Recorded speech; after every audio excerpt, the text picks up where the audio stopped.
সালামু আলাইকুম ওয়া রাহমাতুল্লাহি ওয়া বারাকাতুহু। আপনাদের সামনে একটি গুরুত্বপূর্ণ মাসালা নিয়ে উপস্থিত হয়েছি।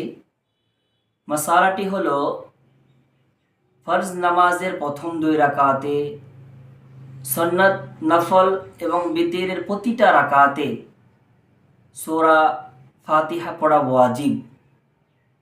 এর জন্য কোনো ক্ষেত্রে যদি ফরজের প্রথম 2 রাকাতে, সুন্নাত, নফল এবং ওয়াজিবের হর প্রতিটা রাকাতের ক্ষেত্রে পড়তে গিয়ে যদি সূরা ফাতিহার কোনো একটা অংশ বা কোনো একটা জুজ বা কোনো একটা আয়াত যদি ছুটে যায়, তাহলে আপনাকে আমাকে শেষে সেজদায়ে সাহু করতে হবে, তাহলে নামাজ সঠিক হবে।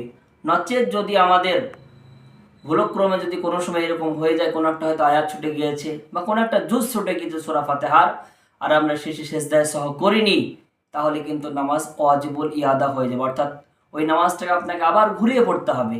এর জন্য কোনো সময় যদি আমাদের এরকম ভুলক্রমে হয়ে যায়, কোনো একটা আয়াত ছুটে যাক বা কোনো একটা আয়াতের জুজ ছুটে গিয়েছে, তাহলে আমাদেরকে সেজদায়ে সাহু করতে হবে। যেহেতু সূরা ফাতিহার হর জুজ প্রতিটা আয়াত পড়া এই ফরজের প্রথম 2 রাকাতে, সুন্নত এবং নফলের হর প্রতিটা রাকাতে পড়া যেহেতু ওয়াজিব, এর জন্য আমাদের ছুটে গেলে কোনো একটা জুজ বা আয়াত শেষে আমাদের সেজদায়ে সাহু করতে হবে, তাহলে নামাজ সঠিকভাবে আদায় হবে ইনশাআল্লাহ।